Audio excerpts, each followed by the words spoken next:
Casa de un nuevo comienzo. Casa de un nuevo Casa de un nuevo comienzo. Casa de un nuevo comienzo. Casa de un nuevo comienzo. Casa de un nuevo comienzo. Casa de un nuevo comienzo. Casa de un nuevo comienzo. Muy buenos días, amada iglesia, Dios les bendiga, qué gusto poder estar en esta mañana nuevamente y poder compartir con cada uno de ustedes el mensaje que Dios tiene hoy para nuestras vidas. Agradecida con Dios por todo este tiempo en el que nos ha sostenido y nos ha sustentado y nos ha llevado cada vez más a conocerle. Amén. Dios les bendiga, qué bueno encontrarnos. Quisiera preguntarles a ustedes si alguna vez han escuchado nombrar la nueva secta que se creó o la nueva religión que se creó, en donde el foco de la devoción, el foco de la entrega y de toda la adoración era un ser humano común y corriente, un ser humano como usted y como yo.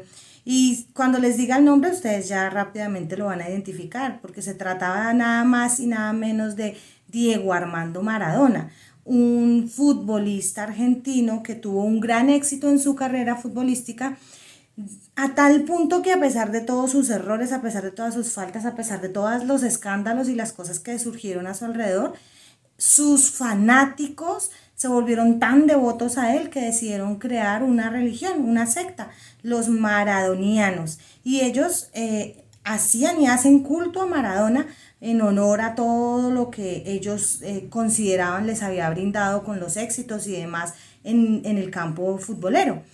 Y yo me pregunto entonces, y quisiera que en esta mañana nos preguntáramos y nos pensáramos si entonces hay más de una forma de hacer devoción, ¿sí? O hacia quién dirigir la devoción. Y por supuesto que sí, históricamente lo hemos podido ver a lo largo de la existencia humana, hemos podido ver cómo el ser humano siempre ha necesitado ser devoto a algo, tener una devoción a una deidad, a una experiencia, a algo.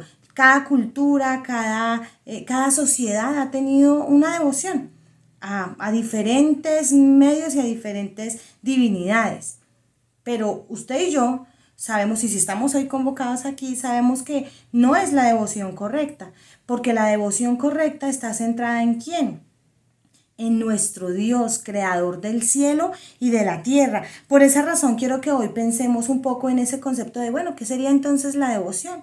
Y haciendo un poco de estudio de esta palabra, hubo como dos conceptos o dos formas de definir lo que me llamó la atención. Uno hacía referencia a la entrega total, ¿sí? La devoción como una entrega total. Pero también había otra que lo mencionaba como una irresistible atracción. ¿Irresistible atracción hacia quién? ¿O una entrega total hacia quién? Hacia una deidad, hacia una experiencia mística, hacia una idea, hacia una persona. Sin embargo, insisto que hoy nosotros vamos a hacer una exposición de la palabra y vamos a hacer un análisis de nuestras vidas de la devoción correcta. Por eso este mensaje lo he titulado Devoción Correcta. ¿La devoción correcta a quién? A Dios, a Dios. Pero usted y yo hoy debemos entonces preguntarnos, vamos a ver cómo podemos entonces nosotros verificar, cómo podemos verificar si realmente nuestra devoción es correcta o no. Porque nosotros decimos tener una devoción a Dios y decimos creer en Dios y Dios ser el dueño de nuestras vidas, pero realmente estaremos en la manera correcta de ser devotos de Dios, de realmente esta devoción ser correcta. Así que hoy, a lo largo de la lectura que vamos a hacer en una hermosa historia bíblica, en una hermosa narración de la palabra, vamos a encontrar una oración que hizo un hombre en el marco de un contexto histórico del pueblo de Israel. Y aquí vamos a encontrar tres evidencias de cómo verificar, que nos ayudan a verificar si realmente nuestra devoción es correcta o no. Entonces me voy a permitir hacer la lectura, les invito a que me acompañen al libro de Esdras, capítulo 9, y vamos a estar leyendo del versículo 1 al versículo 15, la oración que hace allí Esdras con el pueblo, o en compañía del pueblo. Y quiero que me acompañe entonces Esdras capítulo 9 del versículo 1 al versículo 15, y dice así la escritura. Una vez realizadas estas cosas, los líderes judíos vinieron a verme y dijeron: muchos del pueblo de Israel e incluso algunos sacerdotes y levitas no se han mantenido separados de los otros pueblos que viven en esta tierra. Han adoptado las prácticas detestables de los cananeos, los hititas, los fereceos, los jebuseos, los amonitas, los moabitas, los egipcios y los amorreos. Pues los hombres de Israel se han casado con mujeres de esos pueblos y también les han tomado como esposas para sus hijos. De manera que la raza santa se ha corrompido a causa de esos matrimonios mixtos. Pero aún, los primeros en cometer este ultraje han sido los líderes y los funcionarios. Al oír esto, me rasgué el manto y la camisa, me arranqué el pelo de la cabeza y de la barba y me senté completamente horrorizado. Entonces todos los que temblaban ante las palabras de Dios de Israel, del Dios de Israel, vinieron y se sentaron conmigo a causa de este ultraje cometido por los que habían regresado del desierto. Allí me quedé sentado totalmente horrorizado hasta la hora del sacrificio vespertino. A la hora del sacrificio me levanté de donde había estado sentado haciendo duelo con mis ropas rasgadas, caí de rodillas y levanté las manos al Señor mi Dios. Hice la siguiente oración: oh Dios mío, estoy totalmente avergonzado, me da vergüenza elevar mi rostro a ti, pues nuestros pecados se han amontonado tanto que son más altos que nosotros y nuestra culpa llega a los cielos. Desde el tiempo de nuestros antepasados hasta el día de hoy hemos vivido sumergidos en el pecado. Por esa razón nosotros, nuestros reyes y nuestros sacerdotes hemos estado a merced de los reyes paganos de la tierra. Nos han matado, capturado, robado y deshonrado tal como estamos hoy. Sin embargo, ahora se nos concedió un breve momento de gracia, porque el Señor nuestro Dios ha permitido que unos cuantos de nosotros sobreviviéramos como un remanente. Él nos ha dado seguridad en este lugar santo. Nuestro Dios nos ha iluminado los ojos y nos ha concedido un poco de alivio de nuestra esclavitud, pues éramos esclavos. Pero en su amor inagotable, nuestro Dios no nos abandonó en nuestra esclavitud. Por el contrario, hizo que los reyes de Persia nos trataran favorablemente. Él nos dio nuevas fuerzas para que pudiéramos reconstruir el templo de nuestro Dios y reparar las ruinas. Nos dio una muralla de protección en Judá y en Jerusalén. Ahora, Dios nuestro, ¿qué podemos decir después de semejantes cosas? Pues una vez más hemos abandonado tus mandatos. Tus siervos los profetas nos advirtieron cuando dijeron: la tierra en la que están a punto de entrar y poseer está totalmente contaminada por las prácticas detestables de los pueblos que las habitan. De un extremo al otro la tierra está llena de corrupción. No permitan que sus hijos se casen con los hijos de ellos. No tomen a las hijas de ellos como esposas para sus hijos. Jamás promuevan la paz y la prosperidad para esas naciones. Si ustedes siguen esas instrucciones, serán fuertes y disfrutarán de las buenas cosas que la tierra produce y dejarán esta prosperidad como herencia a sus hijos para siempre. Ahora somos castigados por nuestra perversión y nuestra gran culpa, pero en realidad el castigo que recibimos es mucho menor de lo que merecemos, porque tú, Dios nuestro, has permitido que algunos de nosotros sobreviviéramos como un remanente. Sin embargo, aún así, otra vez estamos quebrantando tus mandatos y nos estamos casando con personas que cometen esos actos detestables. ¿Acaso no será suficiente tu enojo para destruirnos, para que ni aún este pequeño remanente sobreviva? Oh Señor, Dios de Israel, tú eres justo, nos acercamos a ti con nuestra culpa, sin ser más que un remanente que ha escapado, aunque en semejante condición ninguno de nosotros puede estar en tu presencia. Amén. Qué hermosa oración. ¿Qué tal si en esta mañana le decimos al Señor que nos hable? ¿Qué tal si en esta mañana le decimos: Señor, háblame a través de tu palabra? ¿Qué tal si usted allí donde está, usted inclina su rostro y le dice: Señor, he leído tu palabra, ahora yo te pido que hables a mi corazón? Señor, hemos leído lo que está escrito y la narración que nos has dejado para poder disfrutar de una observación y de una exhortación y de una palabra y un mensaje claro para nosotros hoy. Yo te pido, Señor, que hables a la vida de tus hijos, de tus hijas, que hables a nuestros corazones y que esta palabra nos ayude a seguir avanzando hacia ese conocimiento de ti. En el nombre de Jesús, te doy gracias por tu palabra. Amén y amén. Hoy, a través de este pasaje, vamos a ver 3 evidencias que nos permiten verificar si realmente tenemos una devoción correcta o no. Estos tres elementos, estas 3 evidencias que vamos a ver hoy, le va a permitir a usted hacer como un test. Si usted dice, sí, chulito, vamos bien en nuestra devoción a Dios. Sí, chulito, vamos bien en nuestra devoción a Dios. Y un tercero, sí, chulito, vamos muy bien en ese camino de la devoción correcta. Una devoción correcta hacia nuestro buen Dios, ¿sí? Entonces, les invito para que podamos aquí, a partir de este pasaje, encontrarnos en esa relación con Dios y cómo es que nosotros realmente, si realmente tenemos una entrega total a Dios y una irresistible atracción hacia Dios, y es lo más importante, porque puede pasar que nuestra devoción sea incorrecta y tal vez nuestra devoción esté centrada en otros aspectos de nuestra vida, en las circunstancias de nuestra vida, en personas que están en nuestra vida y realmente no estén centradas en Dios a la manera que creyéramos porque somos cristianos. Entonces vamos a ver el día de hoy la primera evidencia de esa devoción correcta. Y la primera evidencia la he llamado emoción.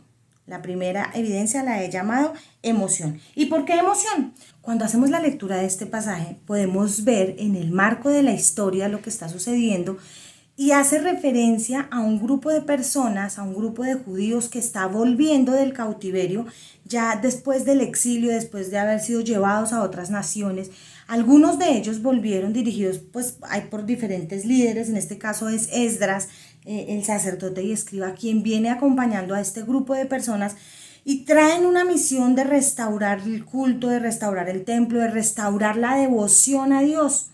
Y en este ejercicio de cómo restauramos la devoción a Dios y la adoración, el templo a Dios, se presenta esta situación que un grupo de líderes viene y le manifiesta a Esdras, donde el grupo de líderes viene y le dice a Esdras, está pasando algo, y es que los hombres del pueblo, muchos hombres del pueblo, se han casado con mujeres de estos pueblos. Entonces mencionan a los cananeos, a los amonitas, a los hititas, fereceos, jebuseos, amorreos, moabitas, egipcios, bueno, mencionan ahí a todos los pueblos.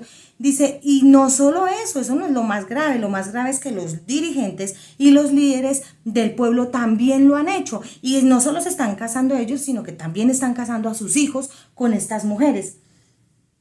Cuando Esdras escucha semejante noticia, Esdras automáticamente, dice la escritura, que él se rasgó su túnica, se rasgó sus vestiduras, que Esdras se arrancó el pelo y comenzó a arrancarse la barba. Y cuando uno mira en el contexto judío, pues su túnica y su manto eran de las vestiduras más sagradas que ellos podrían tener. Y para que las rasgara era porque realmente sentía que habían sido ultrajados en lo más profundo de sus convicciones y de su esencia como humanos. Cuando ellos tomaban la decisión de arrancarse en el pelo y arrancarse la barba, era una manera extrema de demostrar la frustración tan profunda y la angustia tan profunda el arrepentimiento tan profundo que les estaba suscitando la situación que estaba pasando. Esdras automáticamente hizo eso cuando se enteró de lo que estaba pasando, y todos los que estaban allí lo pudieron evidenciar, ¿sí? Incluso podemos leer en el mismo texto, leímos, ¿no?, cómo muchos se quedaron allí con él y tomaron la misma actitud que él. Tal vez otros también se rasgaron sus vestiduras, tal vez otros también se empezaron a arrancar el cabello, empezaron a tener esa postura de profunda frustración. La palabra lo describe, Esdras lo describe como completamente horrorizado, había horror, había angustia. Hay versiones donde lo menciona como angustia, ¿sí? Estaba tan profundamente triste, otras versiones lo mencionan así, la tristeza profunda que tenía Esdras frente a lo que estaba sucediendo se convirtió en la manera de expresar expresar el dolor que le causaba la desobediencia del pueblo a los mandamientos que Dios les había dado. Porque cuando uno mira el texto bíblico y cuando uno mira en el libro de Deuteronomio y de Éxodo, cuando les fue dada las leyes al pueblo de Israel, una de las leyes más enfáticas que Dios les dio al pueblo era justamente no casarse con mujeres de otros pueblos, no tener ningún tipo de relación con personas de otros pueblos. Pero allí mismo encontramos la justificación. Dios mismo les dijo al pueblo, le dijo, es que si ustedes hacen eso, ustedes van a comenzar a dar permiso a que las creencias de los pueblos empiecen a filtrarse en sus vidas y ustedes van a comenzar a adorar y a ser idólatras de otros dioses y a tener otras costumbres que han tenido esos pueblos y que son abominación para mí.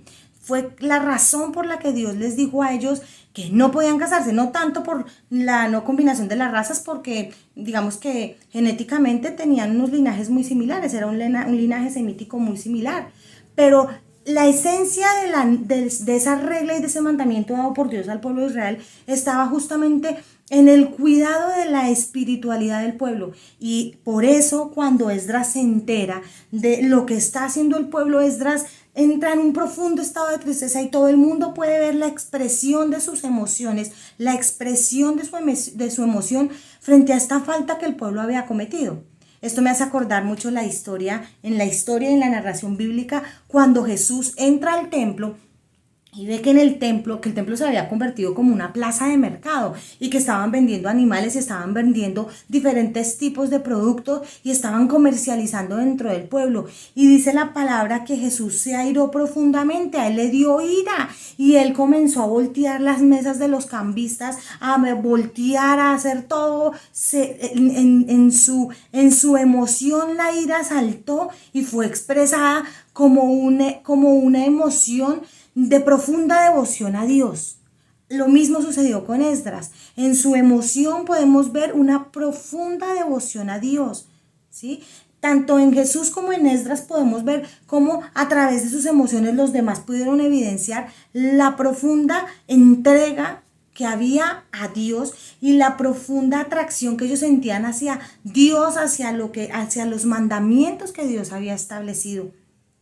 Esto me lleva entonces a mí a preguntarme, y hoy en día usted y yo podemos preguntarnos, entonces, ¿por qué es tan importante que a través de nuestras emociones nosotros expresemos nuestra devoción a Dios? A veces decimos estar entregados totalmente a Dios y tener una irresistible atracción por Dios y ser muy cristianos, pero en nuestra emoción nosotros no evidenciamos esa devoción, no evidenciamos esa entrega a Dios, no evidenciamos esa atracción a Dios. Y entonces somos del tipo de personas que cuando escuchamos la palabra de Dios, nos parece muy interesante, pero no nos mueve nada, nada sentimos.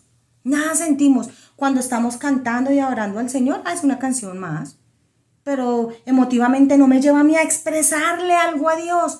A veces oramos y somos tan vagos en la oración, tan ahí, como tan estáticos, y no tenemos esa capacidad para honrar a Dios en la oración y expresarle con lágrimas, con emoción, con pasión, que no hay nadie como Él, que lo amamos. Yo no sé si a usted le ha pasado, si usted le ha dicho a Dios que lo ama y usted llora diciéndole que lo ama, o si usted le ha pedido perdón al Señor por diferentes circunstancias y de verdad usted siente la tristeza, que no vaya más allá de, ay, sí, Señor, yo cometí un error, perdóname. Sí, estoy muy arrepentido. Pero realmente la emoción no aflora ese arrepentimiento. Usted realmente acolita el pecado y en sus emociones no pasa nada, pues es la decisión de él, es la decisión de ella.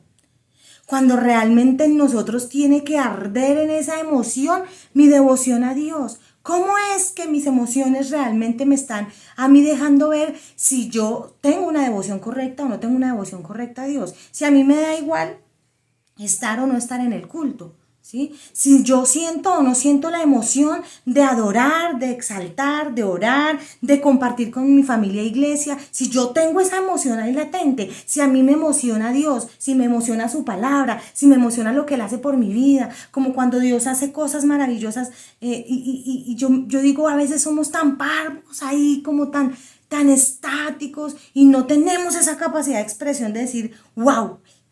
Eso solamente lo sabe usted, pero también los demás pueden ver cómo es que nuestras emociones expresan esa devoción a Dios. Yo no sé si a usted le ha pasado, a mí me ha pasado situaciones en donde pasan cosas muy chéveres para la vida y son alegres.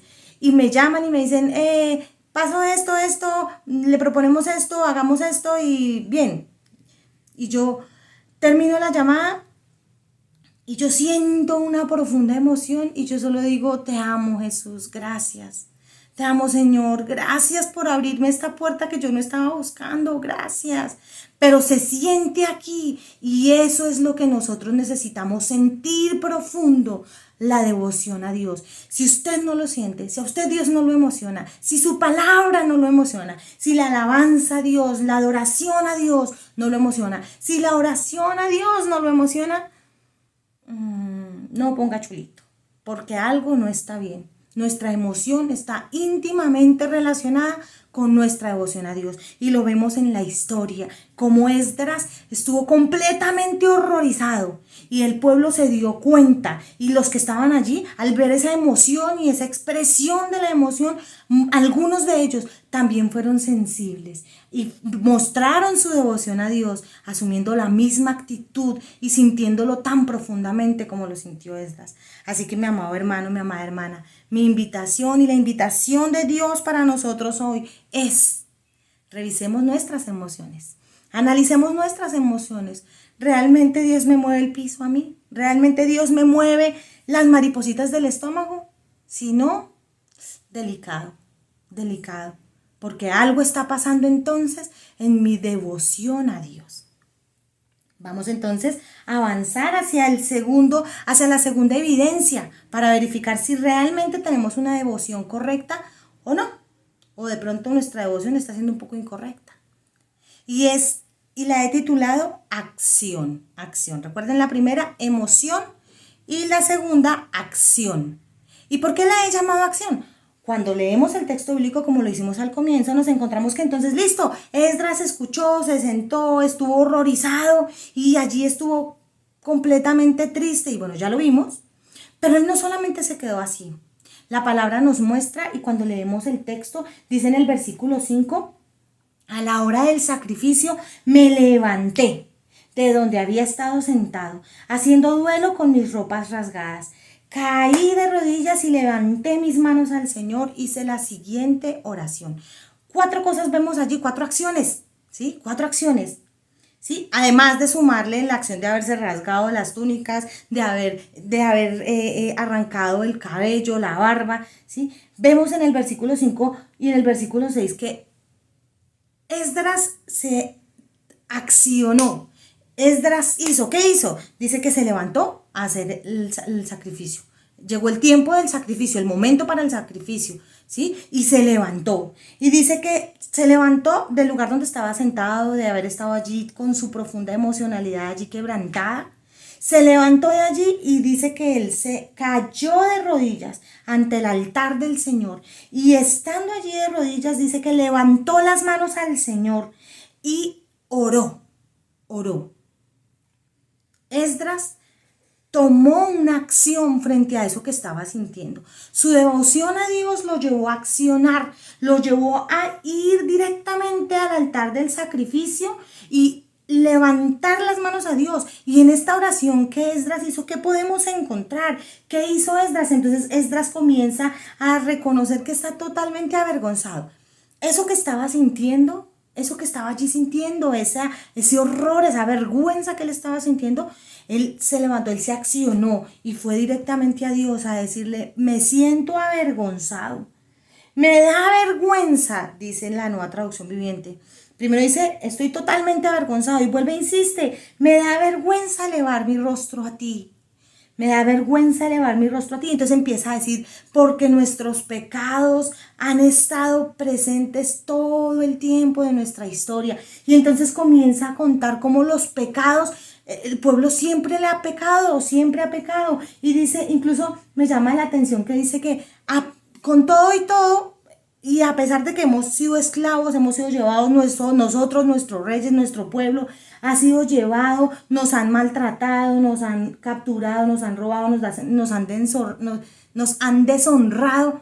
A pesar de eso, dice, Señor, seguimos pecando y seguimos haciendo maldad. Y allí hace una oración tan bonita Esdras. Y entonces él continúa diciendo, Señor, y aunque tú nos has concebido un momento de gracia, y aunque hemos visto tu misericordia porque nos has dado la oportunidad de volver, nos has dado la oportunidad de estar aquí, porque, Señor, hemos podido dejar de ser esclavos por tu amor inagotable. Y entonces menciona cómo con la ayuda de Dios los reyes de Persa los dejaron ir, los dejaron salir a construir, a reconstruir otra vez su nación. Dice, es impresionante ver cómo dice Esdras, y ahora aquí estamos y seguimos pecando. ¿Y ahora qué vamos a hacer?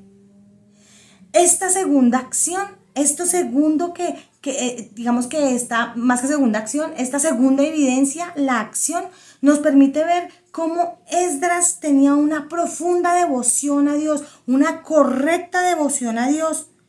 ¿Será que nosotros a través de nuestras acciones, al igual que como Esdras, podemos verificar si nuestra devoción es correcta a Dios o no? Si nuestra devoción a Dios realmente nos mueve a hacer las cosas o no. Esto me hace acordar un poco al muy conocido reformista Martín Lutero.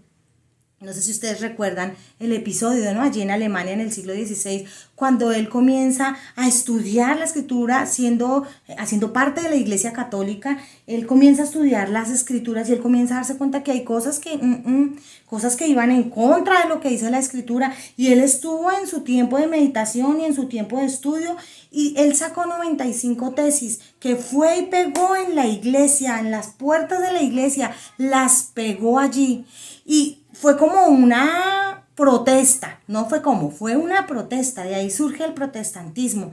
Fue una acción que todas las personas que estaban allí pudieron ver. Seguramente, al igual que Esdras, Martín Lutero también pudo haber tenido muchas emociones en la medida que descubría cómo se estaba engañando al pueblo con las indulgencias y tantas cosas, cómo se le estaba diciendo mentiras al pueblo. Él pudo haber sentido muchas emociones, pero no se quedó solamente con las emociones, sino que se accionó, como hizo Esdras. Martín Lutero se accionó y lanzó las 95 tesis y las pegó en la puerta de la iglesia. Y allí comienza todo su exilio y también toda su persecución y todo lo que pasa. Porque allí él tomó la decisión de decirle a la gente que los habían estado engañando, que las cosas no eran como decían. Y no solamente la pegó allí, la historia nos cuenta que él envió esas tesis y esas cartas, las envió a los obispados, a los diferentes dirigentes de la Iglesia Católica, diciéndoles, ustedes están equivocados, ustedes están enseñando mentiras. Yo me pregunto, usted y yo, ¿cómo mostramos y cómo evidenciamos esa devoción correcta a Dios? ¿Cuáles son las acciones que nosotros hemos tenido que tomar y determinantemente hacer cosas para demostrar que Dios es lo más importante para nosotros? ¿Cuáles son esas acciones que nosotros hemos decidido tomar y esas cosas que hemos decidido hacer para darle el primer lugar a Dios en nuestra vida? Para hacer que Dios sea lo más importante. Si usted y yo nos accionamos más por otras personas, por otras circunstancias, por otras oportunidades que por Dios, quiero que sepa mi amado hermano y mi amada hermana que nuestra devoción está embolatada, que nuestra devoción a Dios está ahí como medio enredada, porque realmente mi devoción a Dios y mi entrega a Dios y esa irresistible atracción por Dios me tiene que llevar a tomar decisiones contundentes, decisiones claras, oportunas, accionarme, que otros puedan ver que realmente Dios sí es lo más importante para él, que realmente sí Dios es lo más importante para ella, porque Dios termina siendo el centro de mi acción, que a mí me mueva más Dios que la protesta pública, Y a mí me gusta la protesta y bueno, estamos en el marco de todo este suceso que estamos en el país, y que me uno a muchas cosas, pero realmente a veces es muy triste ver que hay muchos cristianos a quienes se les ven más acciones por esas cosas que por Dios. Y creo que es un llamado bonito el que Dios nos hace hoy. Y es que mis acciones realmente demuestren mi devoción a Dios.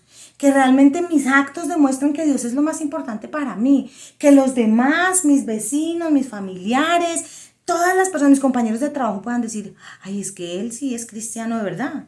Es que él sí ama a Dios. Y no que usted vende a Dios por cualquier peso. No que usted cambie a Dios por cualquier centavo.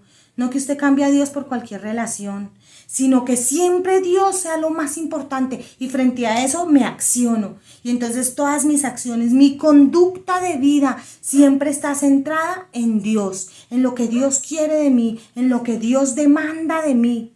Que realmente, así como hemos podido ver a muchas personas apoyando la protesta social, así como hemos podido también ver a muchas otras personas apoyando al Estado y al gobierno, usted y yo seamos de esas personas que más allá de mostrar esas circunstancias, mostremos a Dios en medio de todas las cosas. Que nuestra devoción a Dios se vea reflejada en esas acciones que a diario tomamos. Que nos levantemos, que nos esforcemos, que adoremos a Dios, que hagamos como hizo Esdras, que nos levantemos, oremos, clamemos a Dios, exaltemos a Dios sobre todas las cosas, que los demás puedan ver nuestras acciones centradas en Dios, porque Él es el centro de nuestra devoción. Es la segunda forma en la que podemos ver y que usted y yo podemos decir allí, sí, chulito. Todo el tiempo yo estoy esforzándome por accionarme en devoción a Dios, en la lectura de la palabra, en la oración, en el ayuno. Estoy participando, estoy haciendo, porque me acciono de acuerdo a mi devoción, que es mi devoción a Dios. Él es el centro de mi devoción, amén. Así que, mi amado hermano, mi amada hermana, preguntémonos hoy, ¿qué debo hacer? ¿Sí? En el primer punto era qué debía sentir frente a Dios. Pero en esta es ¿qué debo hacer para verificar si Dios es realmente el centro de mi devoción? Si mi devoción es o no correcta. Amén. La tercera evidencia que nos permite evidenciar nuestra devoción a Dios y nos permite verificar si estamos realmente y correctamente teniendo nuestra devoción por Dios, la he titulado convicción. Convicción. ¿Y por qué convicción?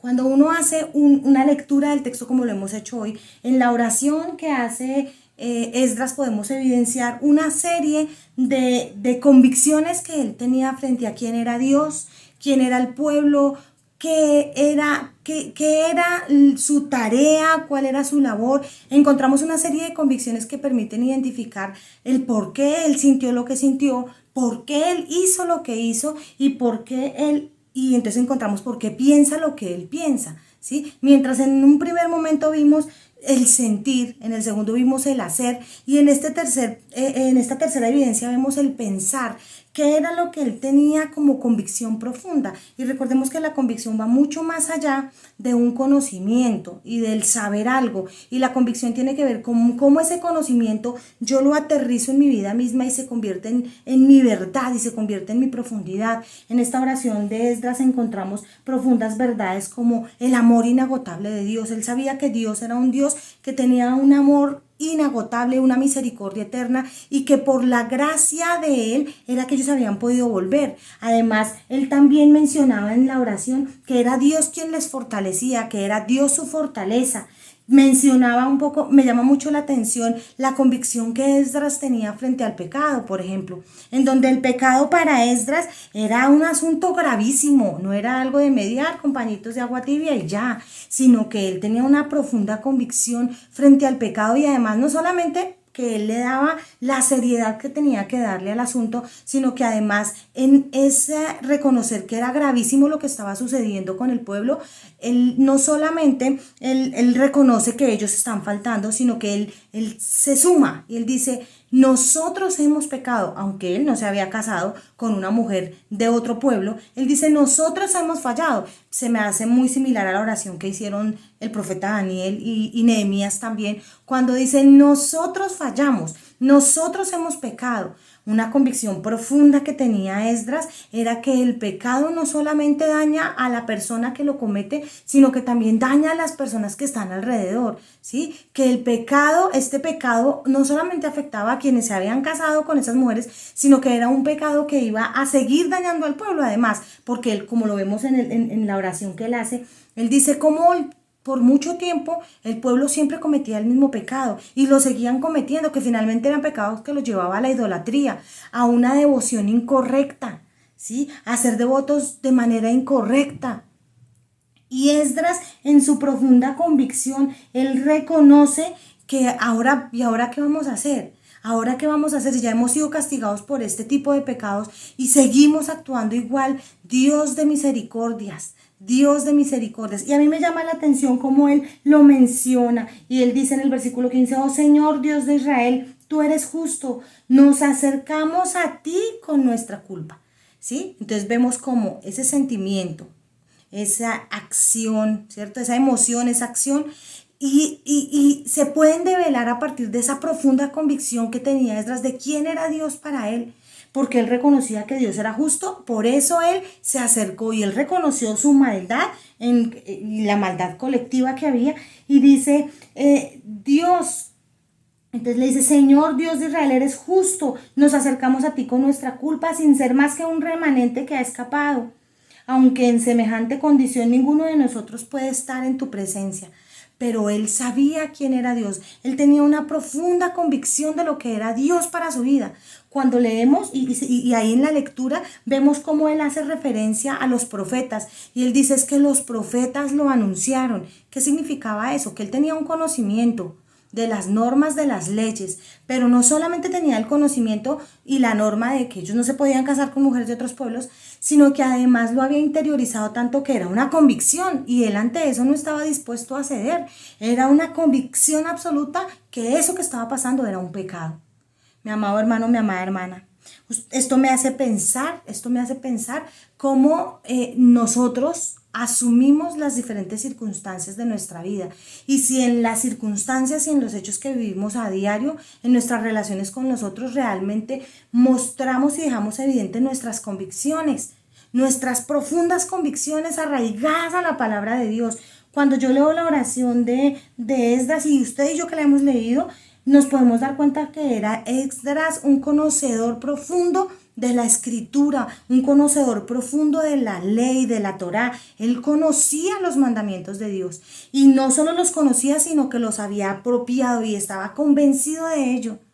Usted y yo hacemos lo mismo con la palabra de Dios. La palabra de Dios se convierte para nosotros en esa directriz innegociable que no solo se convierte en un conocimiento. Es que la Biblia dice, pero pues quién sabe, yo puedo ahí modificarlo un poquitico. Realmente la palabra de Dios deja de ser más que conocimiento para nosotros y se convierte en una profunda convicción, en una convicción inquebrantable que usted no está dispuesto a mediarlo con nadie. Esa es la tercera evidencia de si nuestra devoción a Dios es correcta o no. Pero si usted y yo somos de los que a medio pelo y a media circunstancia que nos pase, a media situación difícil o situación que nos pone ahí como en un dilema moral o ético, vamos moviendo lo que dice la escritura y como que lo vamos dejando de un ladito y como que bueno, pues allá la Biblia dice, pero no, es que yo pienso que tal cosa. Yo le invito para que usted analice su devoción a Dios. ¿Está usted en el lugar equivocado tal vez? Así como la propaganda. ¿Usted está en el lugar equivocado de devoción? ¿Realmente usted sí es un creyente devoto a Dios? Este año el Señor nos ha venido hablando, ¿no? Y vamos sumándole, le vamos sumando y le sumamos al conocimiento dominio propio, y al dominio propio le sumamos entonces la constancia, y a la constancia entonces le sumamos la devoción a Dios, ¿sí? Lo estamos haciendo realmente. Esta es una oportunidad para que nos evaluemos y si Dios a través de este mensaje nos invita a evaluarnos allá donde usted está, ahí sentado donde usted está, evalúese por un momento, ¿realmente su devoción está siendo correcta?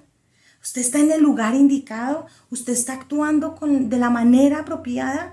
¿Usted está viviendo su devoción? Recordemos que la devoción es esa entrega total, sin medidas, esa irresistible atracción. Usted así está atraído por Dios, por su palabra, que usted no está dispuesto a mediar con nada ni con nadie lo que dice la Escritura.